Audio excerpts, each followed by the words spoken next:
Hello all, hope you all are fine and doing well. कल यानी कि 18 फरवरी 2024 ईएससी इंजीनियरिंग सर्विसेज एग्जामिनेशन का प्री पेपर हुआ है और मैं बात कर रहा हूं जीएस वाले सेक्शन की, जिसमें हमारा ड्राइंग डिजाइन एंड सेफ्टी वाला पार्ट होता है। वहां पर ड्राइंग के टोटल 4 क्वेश्चन पूछे गए, सेफ्टी और डिजाइन से कोई क्वेश्चन नहीं पूछा गया। इस वीडियो में बिना टाइम वेस्ट करे मैं सिर्फ आपको आंसर की दे रहा हूं, आप अपने आंसर को क्रॉस चेक कर सकते हैं।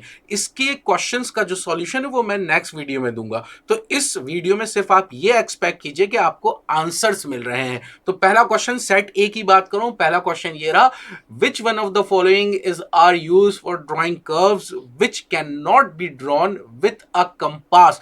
द आंसर इज मैं पेन के कलर को चेंज कर देता हूं। ओके, तो मैं इसको ब्लैक कर लेता हूं। ठीक है, the answer is French curve. इसका आंसर था फ्रेंच कर्व्स। नेक्स्ट क्वेश्चन पे अगर हम आए तो अगला क्वेश्चन है, a plane extended if necessary will meet the reference plane in lines unless it is parallel to any of them.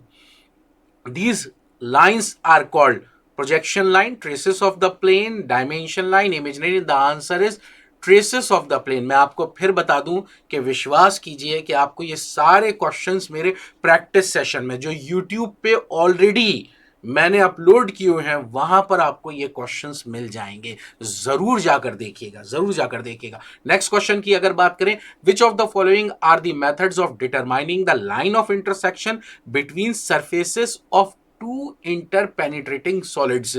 यहां पर हमारे पास 4 मेथड्स लिखे हुए हैं, जिसका करेक्ट आंसर था पहला, that is line method and cutting plane method. ये 2 मेथड होते हैं, एक लाइन मेथड होता है और एक कटिंग प्लेन मेथड होता है। दोनों मेथड का नाम यहां पर लिखा हुआ है। यहां पर इंटरसेक्शन में हम लाइन ऑफ इंटरसेक्शन और कर्व ऑफ इंटरसेक्शन को डिटरमाइन करते हैं। नेक्स्ट क्वेश्चन हमारा आता है, विच of the following is used for pyramids and cones in which the true length of the slant edge or the generator is used as a radius।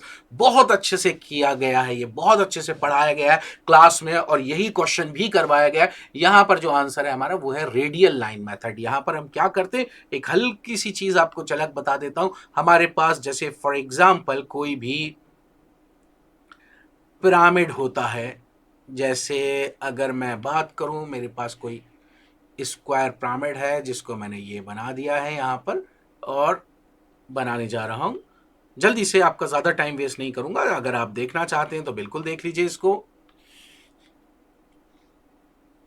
है, चलिए ऐसे ही बनाता हूं, मैं टूल्स नहीं ले रहा हूं। ये प्रोजेक्शन यहां पर डाल दिया, ये प्रोजेक्शन यहां पर डाल दिया। और अगर ये पिरामिड है तो ये सब स्लांट एजेस होंगी, स्लांट एज होंगी। ये भी स्लांट एज है आपके पास, ये भी स्लांट एज है।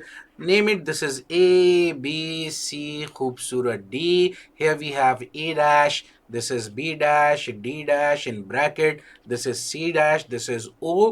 और यहां पर ये हाइट में ले लेता हूं और इन सबको यहां पर ज्वाइन कर देता हूं। अब देखिए क्या होता है, जब हम यहां पर पिरामिड का डेवलपमेंट करते हैं तो this line is the true length of the slant height. क्यों? बिकॉज टॉप व्यू में ये एक्स वाई लाइन के पैरेलल है। ये मुझे इतनी पसंद है लाइन, अगर आपने मुझसे पढ़ा है प्रोजेक्शन ऑफ लाइन, तो प्रोजेक्शन ऑफ लाइन में मैं एक चीज बोलता हूं, वो ये कि when a line is seen as parallel to xy line in the top view, so its true length will be seen in the front view and it's vice versa. So we have